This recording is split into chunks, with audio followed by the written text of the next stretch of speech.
Okay, I'm going to be talking about exploiting timescale separation in micro and nano flows. Before I do, I'd just like to talk about a new project that started in the UK, started in January. It's going to last about 5 years, and it's very relevant to this conference. It's called the Non-Equilibrium Fluid Dynamics in Micro Nano Engineering Systems.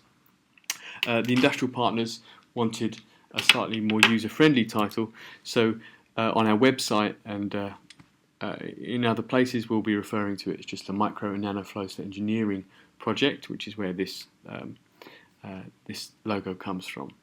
So just to give you a very short introduction and a few details on the project, this is a collaboration between myself at the University of Warwick and team there, the University of Strathclyde, led by Professor Reese, and a team at Daresby Laboratories led by Professor Emerson.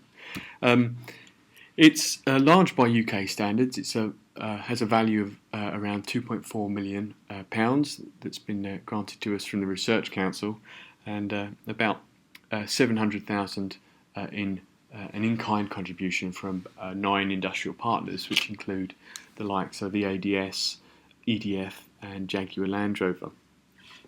Okay, so the funding is to support 15 postdoc years, 5 PhD students and visiting scientists, and 1 international meeting that will obviously be a few years in the future.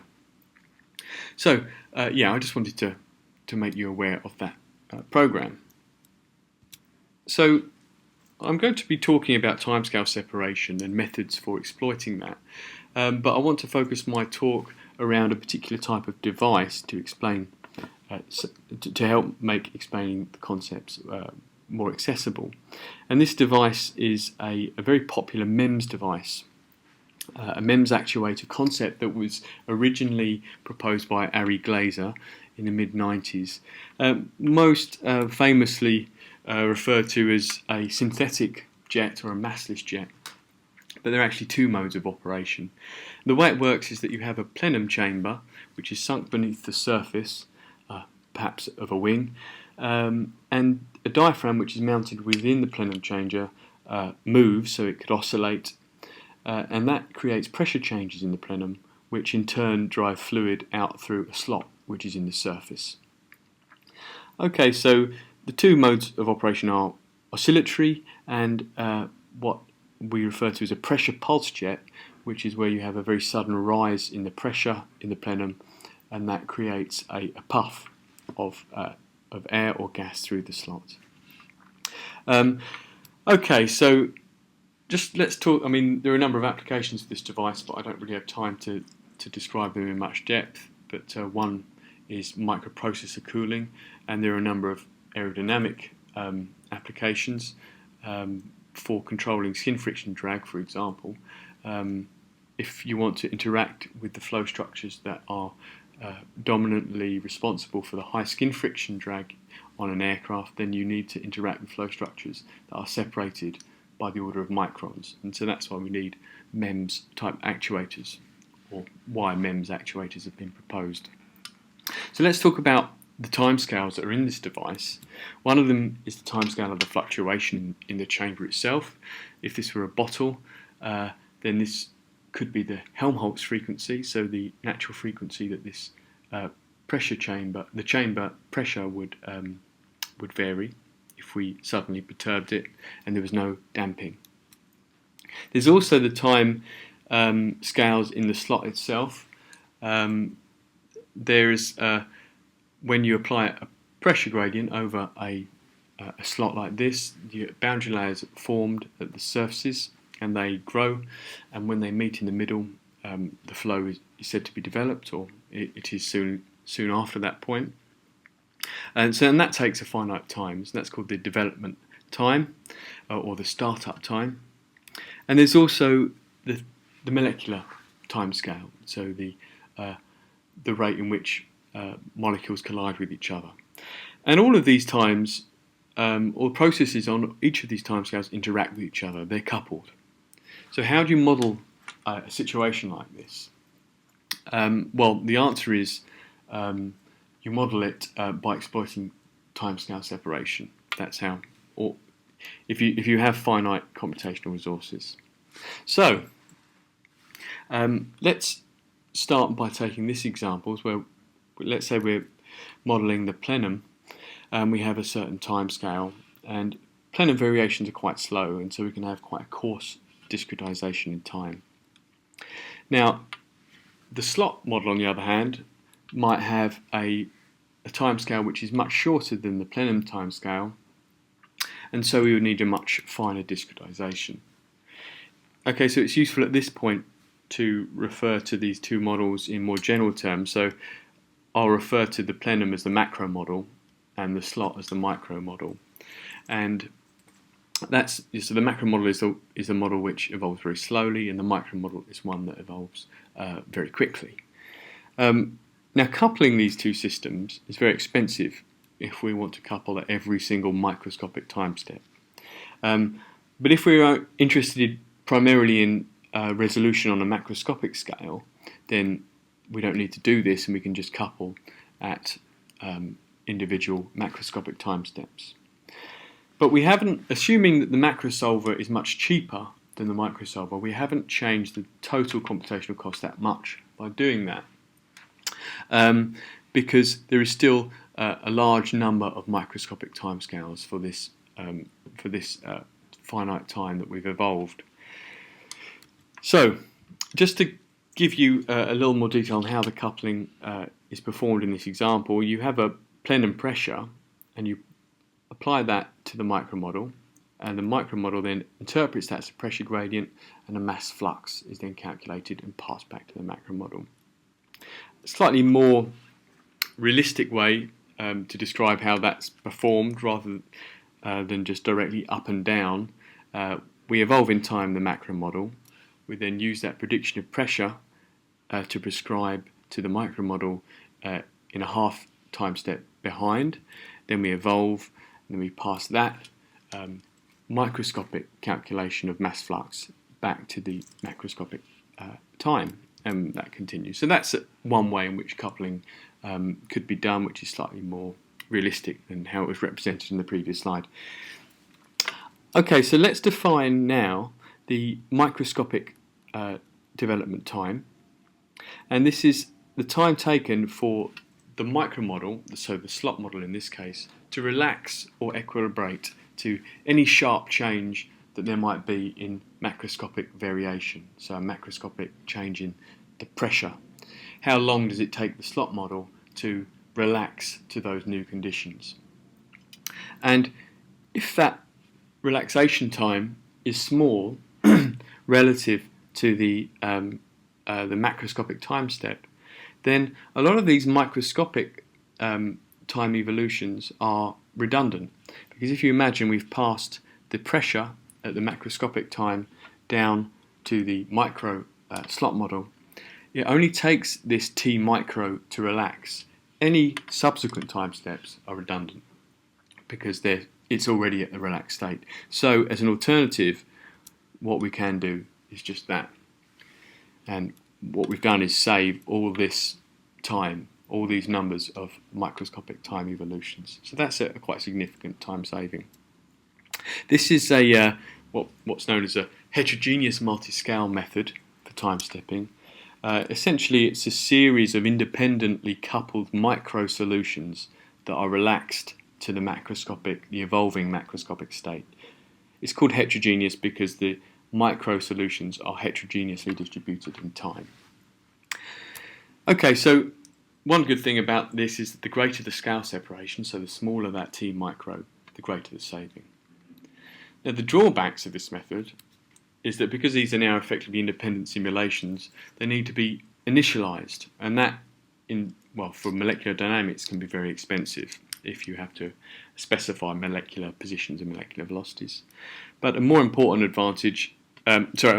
drawback is that this microscopic relaxation time has to be greater than the macroscopic time scale. So it's not valid for moderately scale separated conditions. Just to demonstrate this, if you increase that micro time scale, you can see there's a point when those independent simulations would start overlapping, and you would actually be performing more micro-simulations than you would have done if you just solved the full simulation. Okay, so as an alternative to the HMM, a seamless version has been proposed a couple of years ago, and this is a subtle but a very nice idea. We solve the microscopic model in exactly the same way as we did in the HMM, except that now those, from the perspective of the macroscopic solver, the microscopic solver covers more time. It's as if the micro solver is being played in slow motion. So this timescale here, tau, is an artificial timescale. So it appears to be much coarser than it would be in HMM, and we reduce the macroscopic timescale so that we can couple at each individual micro and macro time step. So although they are physically of different times, they are asynchronously coupled as if they are the same time. Okay, so how can this be justified or valid? Well, the reason is that the key to this is making delta prime t small enough so that variations over this macroscopic time are so small that the microscopic state is always relaxed to that macroscopic evolution. So that's the trick, and the advantage is that now the micro solver runs continuously, there's no reinitialization required, and we can also change how aggressively we exploit scale separation by the ratio of these two timescales, this t to tau. This is what we call the gearing, the temporal gearing. So that can be changed to more aggressively exploit the timescale separation at the expense of error, of course. But that's something, that flexibility is something that's very advantageous. So now I'm going to compare the two on a couple of cases. So now we're going to look at a large device with an oscillating diaphragm, so like a large synthetic jet. The model for the plenum is a static ideal gas, so no fluid dynamics in there, and we assume an isothermal compression. And with this assumption and the assumption of small fluctuations and mass conservation, we get an ODE, and this was originally developed by Rathnasingam and Breuer, and something that I adopted in my work when I looked at this device for flow control. So we don't really need to know the details of this ordinary differential equation, just to note that the mass flux, obviously, when that's positive, when flow is coming out of the device, the pressure drops, and when the volume changes, when it increases, the flow is sucked into the device and the pressure drops. Okay, so the microslot model, for this large device we can assume very fast molecular relaxation, and that allows us to treat the molecular dynamics as being essentially equilibrated to the local fluid state. And this is the assumption that underpins the Navier-Stokes model. And if the slot is long enough, we can just use a very simple one-dimensional unsteady Navier-Stokes model. Okay, so just a couple final detail, just to say that the coupling is performed numerically using second-order Runge-Kutta method for both models, and the scale separation number is defined as follows. So it's the ratio of the macroscopic time to the microscopic time minus 1. The reason I've put the minus 1 here is because at when the macroscopic time equals the microscopic time, there's no scale separation, so we want S to be equal to 0. Okay, so for this particular case, the plenum and slot scales, we take the diaphragm period as the macroscopic time scale and the startup period for the slot as the microscopic time period. So this is for S equals 36, a very large scale separation, and I'm going to compare the HMM solution to the seamless, and you can see that they both give good agreement as compared to the full solution for this time evolution of mass flow rate. This is early stages. If we zoom in and look at much later stages, I should say that these are both 3 times quicker than the full case.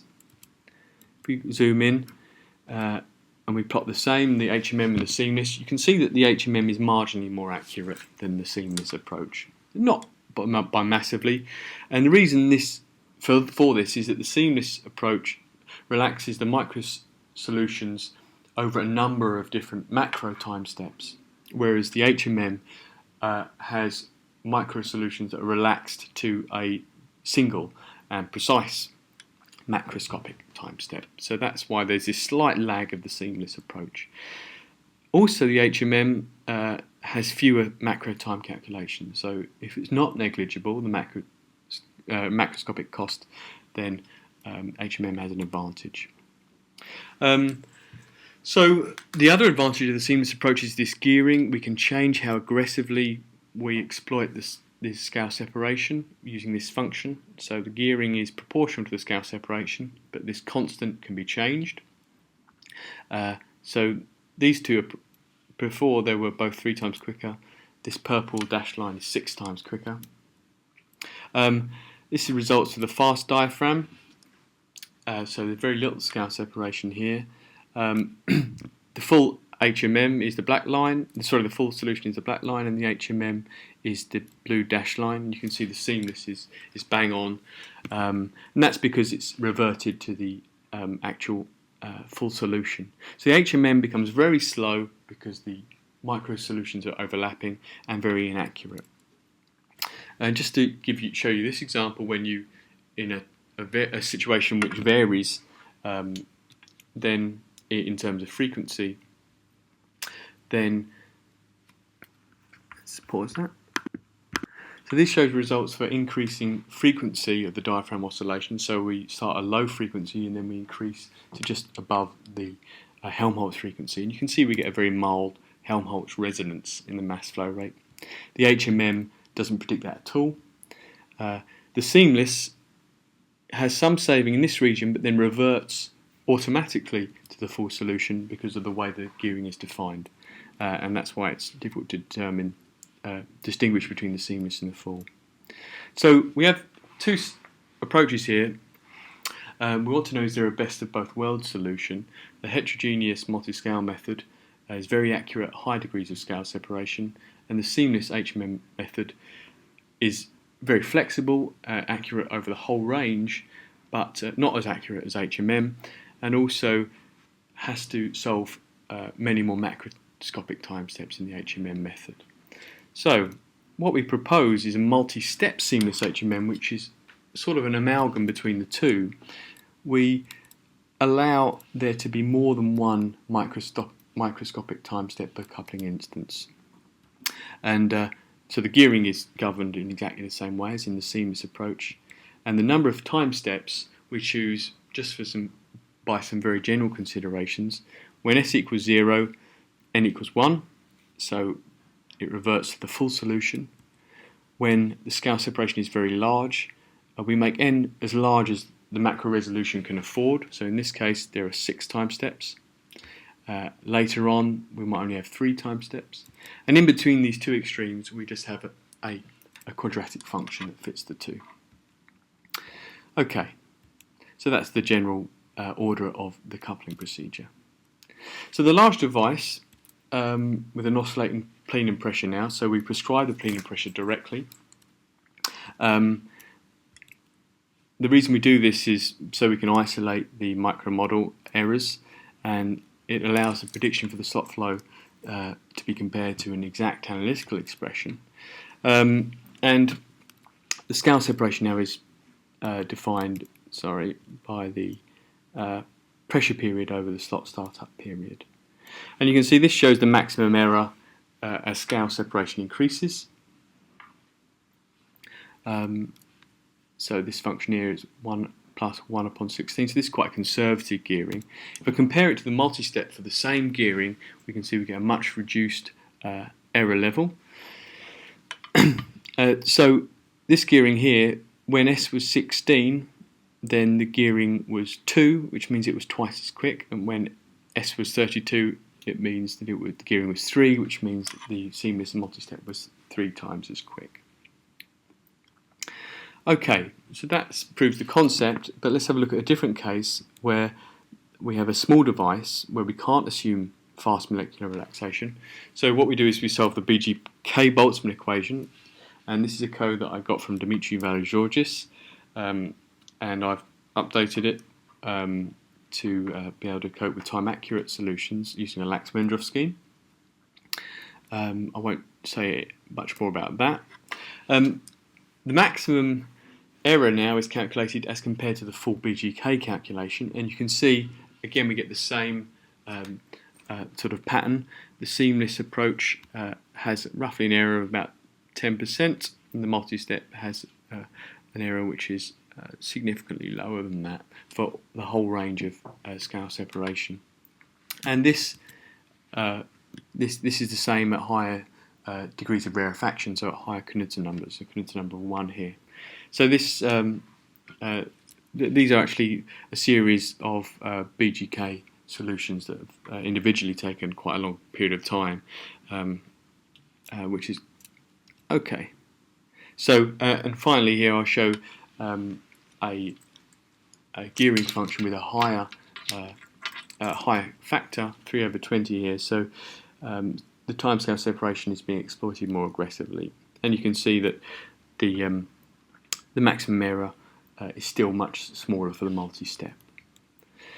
Okay, so the final case, very quickly, we can solve now for an impulse response. So we increase the pressure in the plenum. It's a large device. We only need this ordinary differential equation, and we can look at the 1D unsteady Navier-Stokes. And these are results for the full simulation showing a very rapid rise in mass flux and then a very slow decay. And this problem is interesting because we have a range of scale separations in one simulation. And so what we need to do is find a way that we can calculate the scale separation as we run the simulation. So we have defined sort of akin to local Knudsen numbers, scale separation numbers, which are dependent on the time rate of change of macro variables such as the mass flux and the pressure fluctuation. So this is quite an aggressive gearing, and you can see that the seamless using these definitions gets a reasonable result, but the multi-step approach that we propose gets arguably a much better prediction of the important features, which is the peak, and in terms of amplitude and the position of that peak in time. Also, the full solution, which is taken 500,000 micro and macro time steps, the seamless has taken 18,000 macro and micro time steps, and the multi-step has only taken 850 macro steps and roughly 20,000 micro steps. So clearly here the multi-step is much more desirable because it's more accurate and the macro time steps are far fewer. Okay, so this is just to conclude. I've looked at a MEMS actuator concept which has been studied mainly for the purposes of demonstrating these timescale separation methods. I've discussed two published methods, the HMM and the seamless approach, which both have their advantages and disadvantages, and based in that discussion proposed an alternative multi-step method which combines the desirable features of the two. On the one hand, the flexibility and the adaptability of the seamless method over the full range of scale separation, but also the accuracy and the efficiency of the HMM at very large scale separations. And shown some initial promising results, but obviously we need to look at a much broader range of cases to thoroughly prove the concept.